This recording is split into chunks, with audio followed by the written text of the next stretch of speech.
Chip Kelly's trying to reload this dominant UCLA defense, but is it more of a rebuilding year with all the transfer portal gets? You are Locked On UCLA, your daily podcast on the UCLA Bruins. Part of the Locked On Podcast Network, your team every day.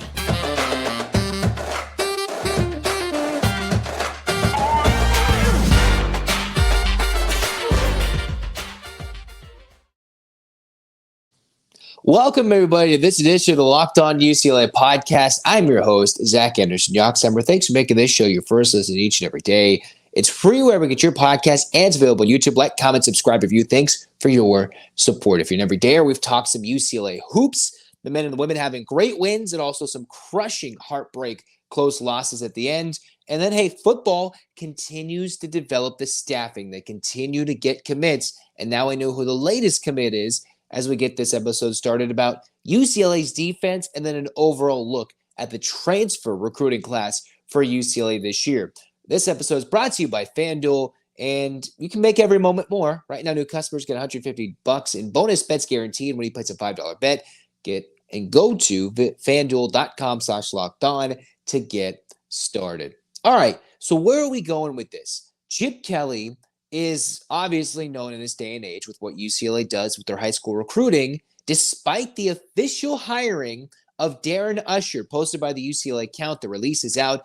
The Oregon recruiting analyst, who I discussed in yesterday's UCLA Locked On UCLA episode as someone who could potentially make an impact in improving UCLA's recruiting, maybe most importantly, high school recruiting, or just identifying talent in the portal better and bringing guys to Westwood. Most importantly, UCLA is going to go after guys in the portal. For now, with Chip Kelly, it's obvious, books and ball, we're going to go after guys in the portal. And the latest official public commitment for UCLA comes from Luke Scheurmann, who I hope I'm getting his name right. He is from Johns Hopkins. He is coming to try and be a unique fit for this UCLA team. He is the third defensive lineman pledged to UCLA via the portal, as he is a D3 football player making the jump, 6'4", who is coming in and trying to join the likes of Jacob Busick from Navy, whose connection to Ken Niumatalolo, I wonder if that'll change, but he comes to UCLA after Niumatalolo leaves to go to San Jose State. And then you've got the 6'7", super athletically gifted, we'll see how he develops, Collins H-Pong from Miami, but it's Scheurmann who comes in with the hardware, the dominance in the last couple of years at the D3 ranks, and looks to make the leap up to the Division I level. Remember, Division III, you don't get scholarships. So when you're coming to commit in the portal, not only are you finishing your football career at one area, it's a different leap. But let's talk about the likes of Mr. Scheurmann, because he comes in two-time Conference Defensive Player of the Year for a Johns Hopkins team who was unbeaten till the quarterfinals of the D3 NCAA football championships at the D3 level. He comes in and now completes potentially, mind you, they're still close to 50% of all the players who have entered the portal. They're still close to 50% uncommitted, depending on which sites you use. And if players are going to commit, decommit in the portal, withdraw, there's close to half the players sitting in the portal waiting to find a new home before the next signing day. UCLA has 7 defensive players committed right now, 3 in the D-line, 3 in the secondary, and 1 linebacker. Joseph Vaughn, linebacker from Yale, Ramon Henderson, one of the recent commits from Notre Dame, Brian Addison, the 7th year from Oregon, and KJ Wallace from Georgia Tech. So for UCLA, they're trying to, with a new defensive coordinator, turn it into a reload versus a rebuild, right? This is a team that is coming off historically great defensive year in 2023 with Danton Lynn, who's jumped ship, gone to USC, elite defensive line talents from the Murphy twins, and we cannot forget the very dominant Laiatu Latu. And we'll see if some players, we haven't fully seen if some guys might come back from last year's linebacking core. I haven't seen any yeses or nos just at the moment, but I'm believing the linebacking core should be intact.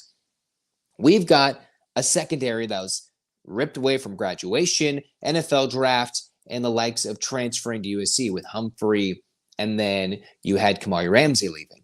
So is there any chance UCLA can reload? Well, Chimpong, one of the first D-line commits, is a unique, gifted talent. I think he's someone who can come in and make this, if he turns into a very good prospect, hopefully we can see the works of what Malloe did with Latu with the defensive line this last year and a half. We'll see if he can turn the D-line into something super dominant, which is still a little bit of talent left already. We'll see if they can be as vaunted or half as vaunted as they were in the previous year. Then you've got the secondary. That is depleted. That has been, the depth is wiped out. The talents, the depth gone. The too deep, practically forgotten with what's left for UCLA. Of course, yes, they've got Jalen Davies, and there's still, guys there. But in terms of depth, and guys you would expect to start, you want to change things with what might be a new defensive scheme, you've got 3 guys coming in, and probably that's not enough. So I think the D-line might be very underrated. It's not going to equal what it was last year, but it's been very solid the last couple of years. I think hopefully with all these pieces coming in, UCLA can assemble a good defensive line. In the secondary, that is going to be scary. You lost a lot of talent, and I'm not saying KJ Wallace, Addison, and Henderson aren't talented, but Jordan Anderson came in from Bowling Green as a 4-star recruit, and he wasn't starting over Ramsey. Well, now we saw that Ramsey was a superstar, and he had to fight his way into talent, and he would have been great to stay if he could have if he had 3 more years of eligibility. That would have helped UCLA, but that wasn't the case transferring over from Bowling Green. How many of these guys are going to work out in the secondary? You've got Addison, who's a wily vet now. You've played so many years in college football. Henderson, you've got Wallace, guys who have played in the ACC. Notre Dame, unofficial ACC school, right? Independent. And Oregon, Pac-12, turning into a Big Ten member now.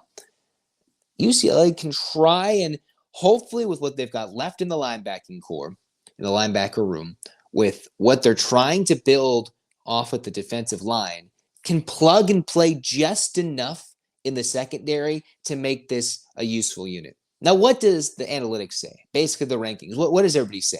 Is this a Chip Kelly team that can be developed into talents with underrated prospects like Scheurmann, a D3 to D1 prospect now? That's somewhat unheard of, although we've seen guys come from all sorts of places to dominate the NFL who are very extremely talented and underrated from where they came from. But how many times do you see a D3 athlete make the jump immediately to D1 over and over again? That's not too many stories, but we hope Luke Scheurmann is someone who can make that jump and be extremely, extremely good, because he has been dominant where he was recently in the last couple of years. Then for the Bruins, you take a look at the Big Ten transfer portal rankings. They've got 11 overall commits, 2 special teamers, Ryan Wilkins replacing their former long snapper, and then you've got Mateen Bagani, the cow kicker, who transferred to UCLA, hoping to solve UCLA's kicking woes from 2023. I think it's a good pick. He solved Cal's woes. Now he's trying to solve UCLA's kicking problem. If he does that and they can be a little more successful kicking field goals, you'll see a lot more points for one of the top 30 total offense teams, one of the 30 best teams in the country in total offense, and they can convert more points. Instead of having to miss a 20-yard field goal, you can bank on it, maybe a 40-yarder, and hopefully UCLA can get points that way. For the Big Ten transfer portal rankings, UCLA at their 11 commits still are in the bottom, close to the bottom half. They're right in the middle, 9th place in the 18-team Big Ten, which has commits from Oregon, who obviously has a couple of quarterback commits. You've got Ohio State, Washington, who's going to be bringing a lot of talent, mostly because they had the coaching change, so you'll see a bunch of commits there. Lincoln Riley's trying to overhaul his defense at USC. Purdue, Wisconsin, Michigan State now with Jonathan Smith. Indiana with the new head coach. They've got 22 commits in the portal. Isn't that nuts? And that's not even the most in the country. And then you've got UCLA, who, for the most part, is, in terms of total transfer portal commits, is higher. But rankings-wise, even with the latest commits, they're still in the middle of the pack. They're still in the middle of the pack. Why is that? Is it because they don't trust all these guys who have not made impacts yet in the college football level? That's probably the case, because you're adding a lot of guys who just haven't had big-time moments yet at that level where they're going to get a lot. Most of these guys, I would believe, are going to get a lot of run time. From the special teams transfers to guys in the secondary, the 3 guys on the defensive line. You mix in Joseph Vaughn from Vail. Rico Flores is certainly in the mix in the wide receiver room, although we saw last year's transfer wide receivers didn't have a lot of success due to the lack of a significant passing game in a consistent basis. And then you've got Carmody from Notre Dame, the offensive tackle transfer, where UCLA is desperate for transfer success on the offensive line. They did get and hit every single guy last year on the offensive line. If the Bruins can hit one and still grab another 1 or 2, if Chip Kelly's going out and throwing out offers left and right to solidify this roster, this could be a team that fares much better than their middle-of-the-pack Big Ten, way too early preseason transfer portal rankings, which can still develop. Half the guys are there. The Bruins have had 2 guys withdraw that are significant boosts to the team offensively. The defense is trying to reload. I don't think it's a reload, but I might stop short of a rebuild. It won't be as good, absolutely, as 23. But I think they're hopefully a notch above a rebuild and can be a decent defense against a lot of teams that are changing coaches or quarterbacks and have a lot of shifting parts in 24 in the UCLA schedule. You mix all these guys together with a new energized defensive coordinator, former at the Power 5 rankings in Ikaika Malloe, I think the Bruins could shock a little bit defensively with the guys that they brought in. What was shocking, though, was UCLA women in a heartbreaking loss in Salt Lake City. Back and forth, trailing. The Utes couldn't miss a 3. At the buzzer, it goes to overtime, and everything falls apart from there. What happened? Let's talk about it next. And what's next overall for the UCLA women after that mountain school back-to-back gauntlets on the road? Let's see what they're coming up with on Locked On UCLA.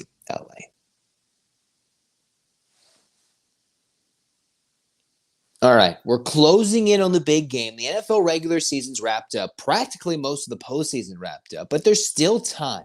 There's still time to get in on the action with FanDuel, America's #1 sportsbook, because new customers get $150 in bonus bets guaranteed. Guaranteed when you place a $5 bet. That's $150 in bonus bets, win or lose. Win or lose. Hop on that. Because the app's super easy to use, different ways to bet with the live same-game parlay. You can check out the new Explore tab and make a parlay in the Parlay Hub, which is the best way to find the popular parlays around. There's more. All you got to do is check out FanDuel.com/lockedon. Again, FanDuel.com/lockedon to make your first bet a layup. FanDuel, an official partner of the NFL.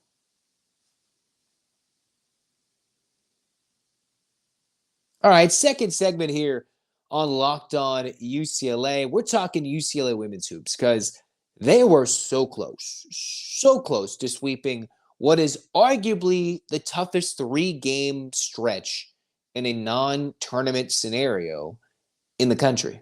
That is my thought. I might be speaking randomly, crazy.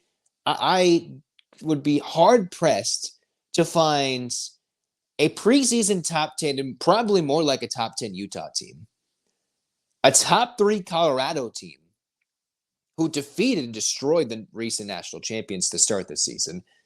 You had a top 10 USC team who hadn't lost until losing at UCLA and losing at Utah and at Colorado. So UCLA had a gauntlet of, within an 8-day stretch at USC, second time they've played them. And so, obviously, it was second time within 2 weeks, sellout crowd, road game, nuts. You go to Colorado, that's a sellout. A few days later, that's a hard-fought game, battling back early into the pull-away late to win against Colorado after losing the USC game. Mind you, this is all at altitude. And then you go to Salt Lake City, where they were fighting back, having to have a longer road trip than normal. It's a Monday, and all of a sudden, they are down 9. They're down 10. They're down 9 in the fourth quarter. Come back, take a late lead, and just can't do it. But they lose in overtime at Utah. It's 94-81 at overtime because the Utes scored a ridiculous 22 points in a 5-minute session. Still, the Bruins competed in all 3 of these games where you're facing probably 3 top 10 teams in the country. they look more like reflecting the rankings 3 top 15, 3 top 20 teams, but they are the preseason favorite, the team that knocked off the preseason favorite national contenders. And then you've got USC. Well, people didn't put a lot onto the love, but they've beaten Ohio State as well, away from home, who just took down number 2 Iowa with Caitlin Clark there. They have Juju Watkins, who is easily in the running for National Freshman of the Year. And that's what UCLA is dealing with in this season. That was a 3-game stretch over a week. I'd be hard-pressed to find anybody who had a more difficult stretch than that. And all the Bruins do to come home is face 2 teams who are combined, 28, 29, and 10 in Washington State, in Washington at home on a Friday, Sunday before you go play the Bay Area schools, February 2nd and the 4th. That is a pretty tough schedule before it really gets much easier, if you really think it's easier. So what happened in that UCLA-Utah game? What set the Bruins back? Well, the Bruins, most importantly, were unable to use one of their biggest weapons in Lauren Betts. She played 26 minutes, 7 points, 5 turnovers, 5 rebounds, a steal, a block. And this is against one of the better players who plays in the post, the strong presence of Alyssa Peely.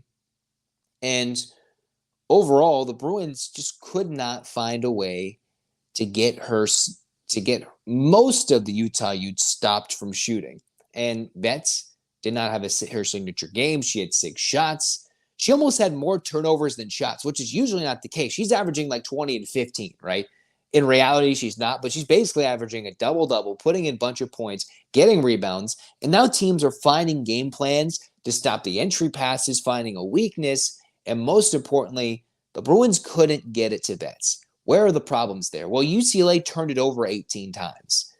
So, one, you couldn't get it, and there wasn't an effective night by your best post presence, your biggest transfer portal get, and that's not always going to cut it on the road. Still, the Bruins found a way to be successful, come back and make it competitive, get a late lead, and still, it was a reverse performance from Kiki Rice, who led the starters in scoring with 16 points, efficient shooting night, 7 boards, but she turned it over 8 times. I'm not going to find many games in my mind where I think Kiki Rice has a performance turnover-wise like this, but that's going to contribute to a loss on the road in a hostile environment. You're tired after 3 draining games in a week, all on the road. That's what cost UCLA. The combination between Betts and Kiki Rice, who Rice was scoring the basketball, but the turnovers from one individual specifically were absolutely brutal in this game. She's been fantastic, normally has better games. That was probably an off night from her. Charisma Osborne, not her best shooting performance, but overall, UCLA, you have to be happy with what you got from Zontag. Duga Leach in the beginning of the game could not be stopped, getting 6 straight points off the jump, then was pretty much quiet for the rest of the game.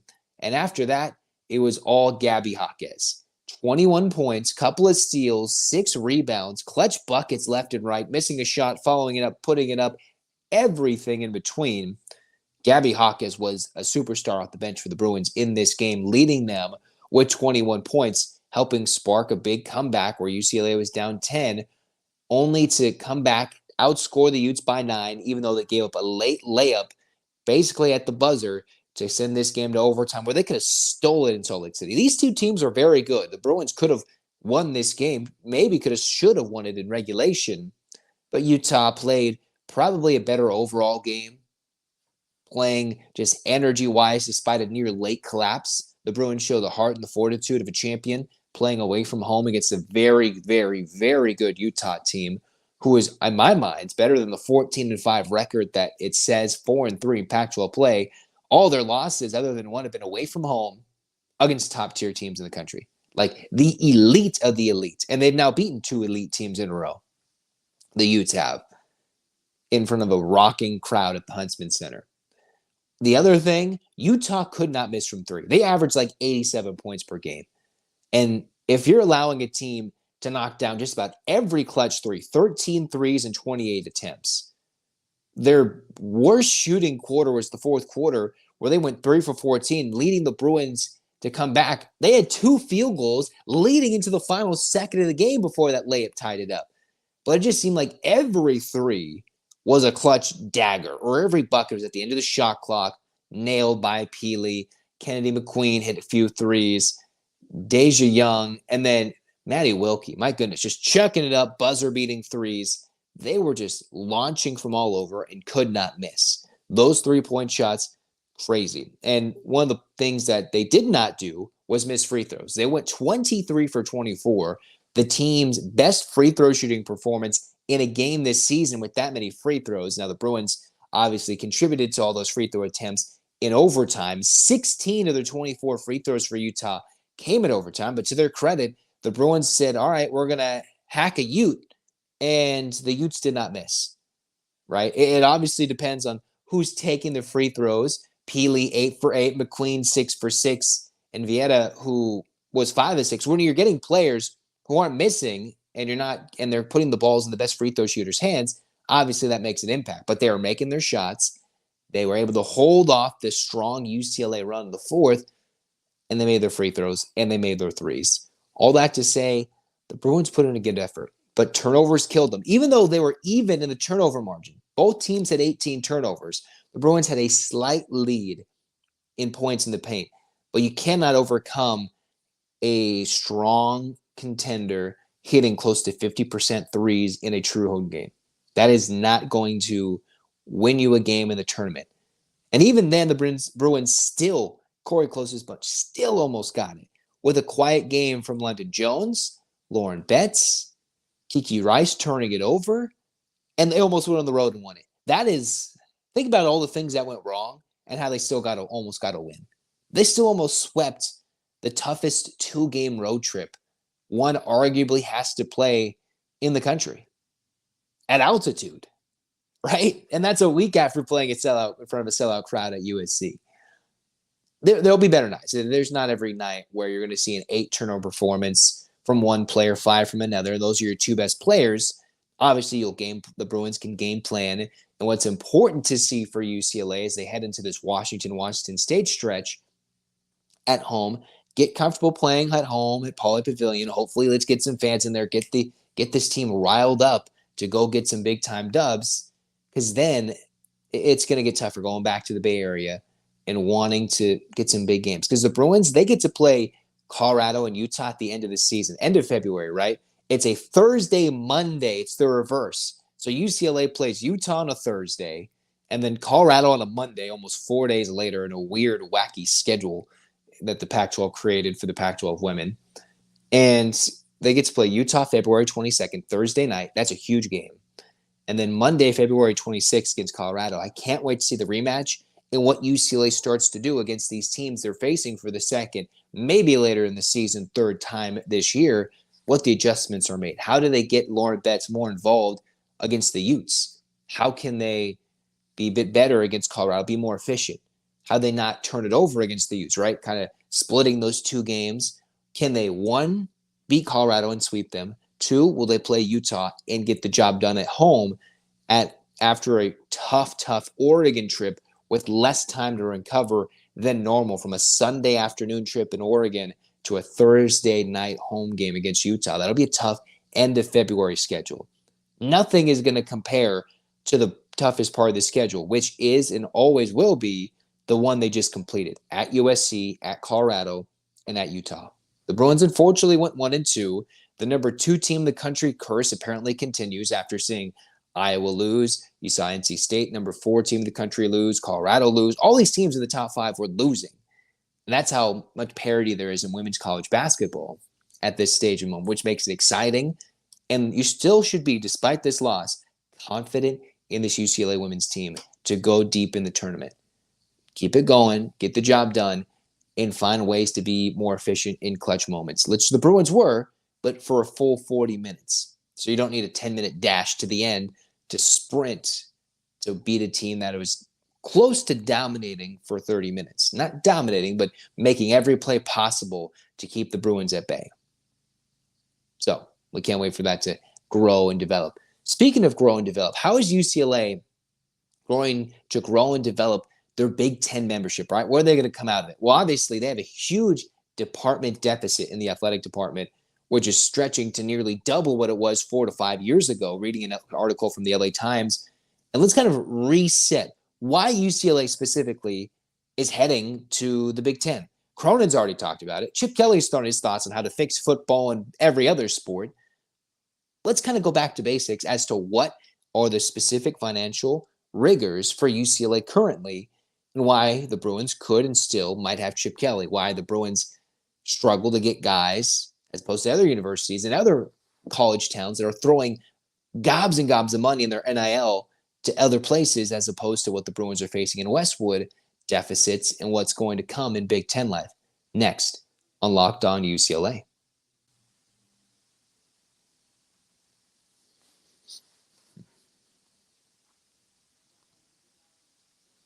It's Big Ten life, baby. Well, almost.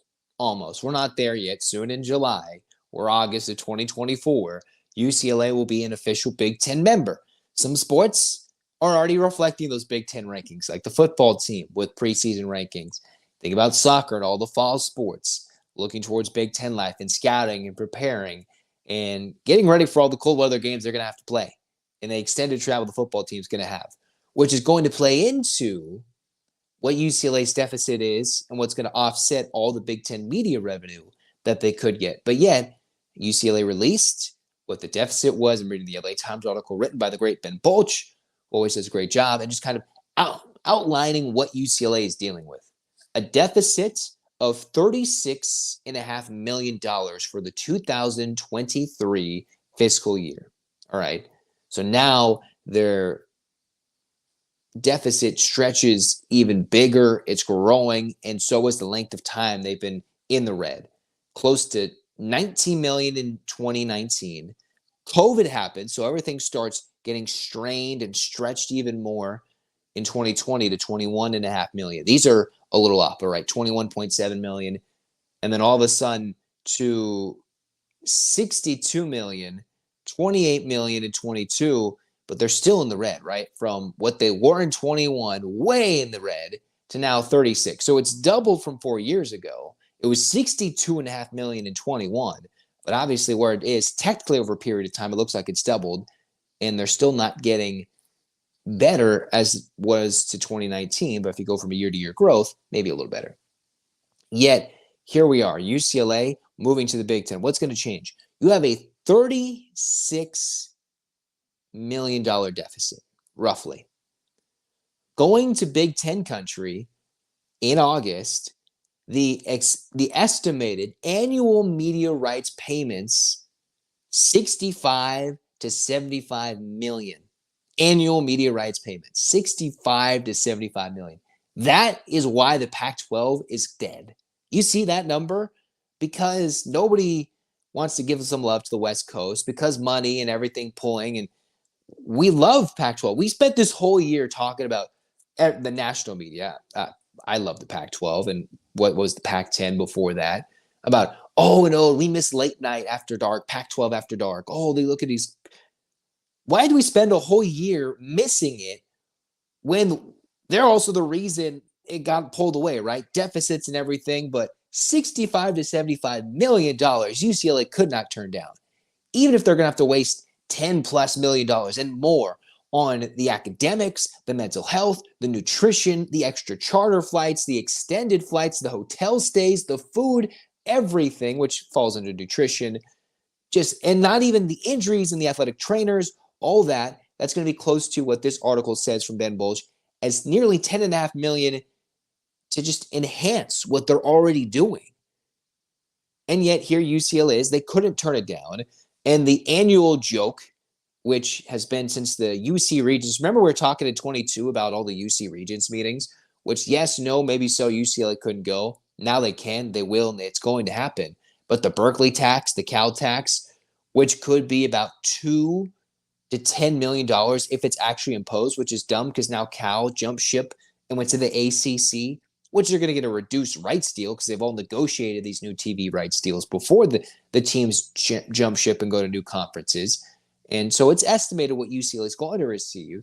So at worst, they're going to spend $20 million just for jumping away. But think of the money they're coming in. You can almost wipe away the deficit in a couple of years, be operating with a surplus, and get some much added revenue with teams coming to the Rose Bowl. The Big Ten, unfortunately, road teams will help fill up the Rose Bowl and probably Pauley Pavilion. And then all the other sports might get an influx despite all the travel. It'll grow and grow and grow. And maybe there's sports where UCLA can win, where it was in a tough softball conference, a little different, Big Ten country. Women's basketball, while it's led with Caitlin Clark, she's not going to be at Iowa forever. Cori Close continues to put in big class after big class. Maybe they can be the cream of the crop in women's basketball or other sports, right? What that we're not talking about, which we have in earlier editions of Locked On UCLA, where the Bruins are simply, hey, they're going to, one, try to wipe out this deficit. Two, they're going to have to find a way to compete in the Big Ten to make it worth it. So in the beginning, the problem's going to be solved. This current problem is going to be solved. Mick Cronin, though, before the season in the summer was talking about, hey, we're all operating in deficits. Every athletic department is in the red, other than a couple. And with UCLA being a public school, a UC system, that's just how it is when you have to pay coaches. Like Chip Kelly, if you look at the public system and the public pay, he makes the most amount of money. And he's not making anywhere near the amount of money as some of these coaches are getting paid to not coach and being paid to replace the coach that is no longer coaching, let alone what people are pouring into NIL collectives or opportunities for the student athletes away from what it is at UCLA. And don't forget, the Bruins are going to have to give up a little bit of the portion for this conference revenue distribution, the end of the Pac-12 era, to Oregon State, Washington State, because of all the settlements between the conference and the Pac-2 in Oregon State and Washington State. It won't be felt now. It'll be in the later fiscal years. Still, why are the Bruins going to the Big Ten? That number, $36.5 million for the 2023 fiscal year, and then to be able to wipe it away with an annual media rights distribution in the blink of an eye in a couple of years, where once they start figuring it out how to get the travel done, what's the right nutrition, then they just got to figure a way to compete.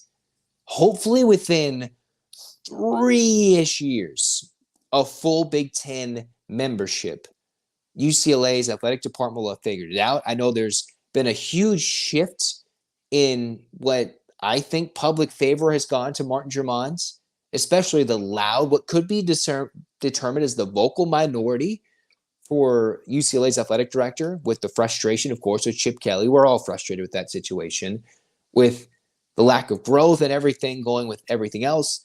Still, that was a big move. That was a big baller move right there. Now, Brand's move to keep moving. But hopefully within 3 years, you don't have to worry about the red. The Bruins can start trying to cash in and make big things happen, football-wise, basketball-wise, every other sport-wise, and be continual competitors in just about every sport across the country. Now, not every team's going to be a Big Ten team, right? Beach volleyball is turning into a new conference, right? There's still sports that are going to stay on the West Coast no matter what, because there's not a nationwide impact for some sports like there is with men's volleyball and different conferences at the moment. Here the Bruins are with an opportunity. Let's see how they go in 3 years for the Big Ten and where they come out of it. Once they're no longer in a deficit, once they get the cash grab, and try and make it important for the competition. The novelty of playing all these Big Ten teams will be fun, and we'll see what happens once it wears off. It was a big move. Now, will it pay off in 10 to 15 years, or is the pendulum going to swing back to where we are? West Coast teams on the West Coast, Midwest, East, Northeast, South, Pacific, or are we going to go back to what things were because we're doing too much just for money and TV? Even though what we already had was pretty fun. It's the right move. Will it pay off in 10, 15, 20 years? We'll know a lot more in a few, and hopefully get this stupid deficit done.